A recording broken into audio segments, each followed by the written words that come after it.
Welcome back to Road to Fire. We're a family of three documenting our journey to fire, financial independence, retire early. Let's chat about our June debt-free journey update. I will share our remaining debt balance, our progress, and the payments we made this month with all real numbers like always, so please hang with me. We've paid $514.30 in interest this year so far on our car loan and have paid over $2,600 since we purchased the car in 2019. But because we are house hacking, that would have been over 2 months of our house costs paid for. But since our interest rate is low, I never thought about how much we were really paying in interest month over month. $2,600 is a good chunk of money. For some, it might not be. For us, it is. For the 18 months of owning this car, we did not pay nothing but the minimum month over month. Well, I guess it was because having a car payment was just the norm.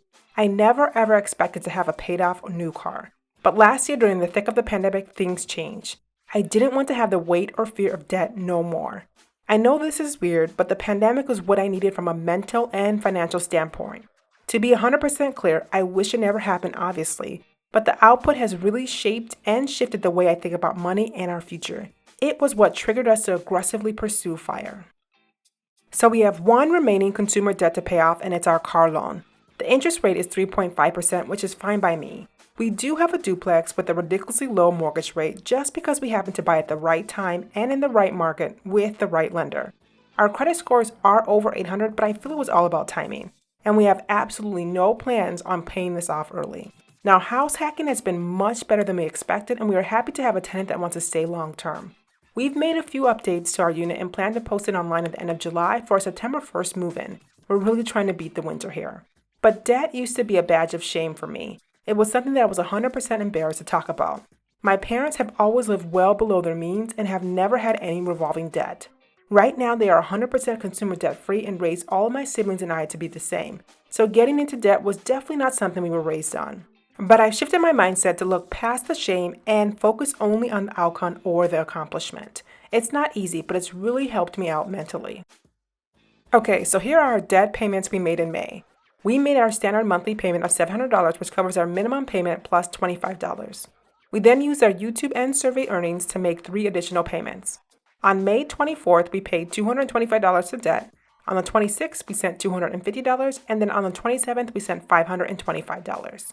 In total, we sent $1,725 to debt in May, which was about where we expected to be. But May definitely was a great month financially for us for the most part. I try to make debt payments throughout the month as I see some of our other line items expenses come in lower than planned. We always stay within our overall budget, but we definitely shift and adjust as needed.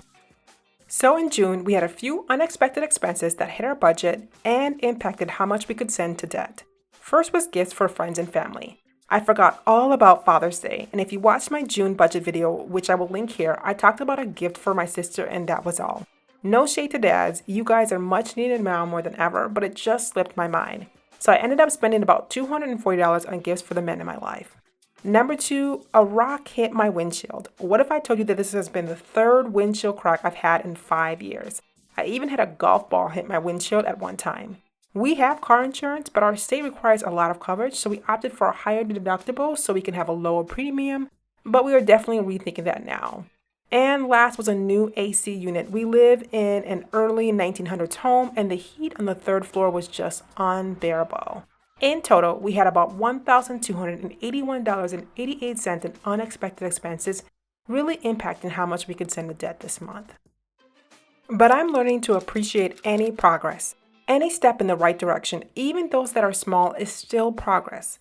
Now, I'm type A and a recovering perfectionist, so I'm always looking to do better than my best in everything. And this mentality is not good for my overall health. I'm learning to be okay with bumps in the road, adjustments, pivots, or changes throughout our journey. Do I wish we could have sent more money to debt this month? Yes, of course. And I don't want to have this debt anymore, but we did our best this month and that's okay. Now, I hate using my emergency fund for what most will call emergency, so I always try to adjust, cut, or change our budget to make things work out. Some months this strategy works, others it doesn't. Now, I found this quote online a few months ago, which has really helped me adjust my mindset, especially while we're trying to stay motivated on our over year-long debt-free journey. It says, "Be not afraid of growing slowly, but afraid of only standing still." So yes, although we made small progress this month, we still are moving in the right direction. So in June, we made 3 debt payments, which was less than planned, and that's okay. We made our standard monthly payment of $675 with an additional $25 to make that even $700 we send every single month. We always send this every month, and you'll see this continuously throughout our journey until we're 100% debt-free. We then made a payment of $375 on the 23rd and then another payment of $299 on the 28th. I will link our passive income report for May, which highlights how much money we earned in YouTube that was paid out in June. We ideally planned to send about $2,000 to debt this month, but those expenses made a dent in our budget. In total, we sent $1,374 to debt, which is about $400 less than last month and totally not expected. I'm really crossing my fingers though that July is much better. So here's our 2021 debt-free tracker, which shows our progress from the start of our journey back in May of 2020. We have been on this journey for over 13 months. In an ideal world, we'll end this year debt-free, but not sure we can wipe out about $23,000 in debt in just 6 months, but never say never. Since May of last year, we have paid off over $38,408, which is almost 62% of our starting debt. We are definitely making ground here. And a better way to say is that we have only 38% left to pay off. One thing I'm banking on is getting some cash flow from our current house hack once we move out. We are targeting September, and that should free up dollars on our end to help send more money to debt. But I'm mentally feeling good as once our debt gets under $20,000, I feel like our debt-free journey will start rolling off a lot faster. Getting to this point felt impossible at first. We started out with $7,500 in credit card debt, $62,000 in grad school loans, $40,000 for car number 1, and yes, $60,000 for car number 2. Now that is over $165,000 in consumer debt, and right now we are just under $24,000.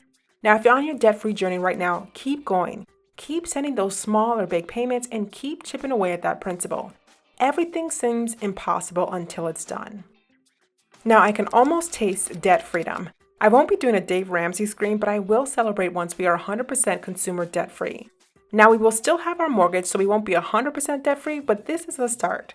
What keeps me motivated is the monthly interest rate number now.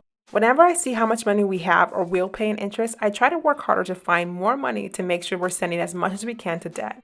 But as the country begins or continues to open up, I see this as being harder than expected. We love to eat out, hang out and meet with friends, travel, go to concerts, and spend money on experiences. During COVID, it was quote-unquote easy to save and prioritize debt as there was not other distractions or temptations. Now it's much harder to stay as diligent on our journey. Let me know your thoughts. How has your budget shifted or changed year over year? Has your priorities adjusted as things begin to open up again? I know I'm spending more time on Google Flights searching for cheap trips, and that means more expenses and less money to debt overall. Now, if you made it this far, thank you so much for watching. But don't forget to like, comment, and subscribe below. Until next time.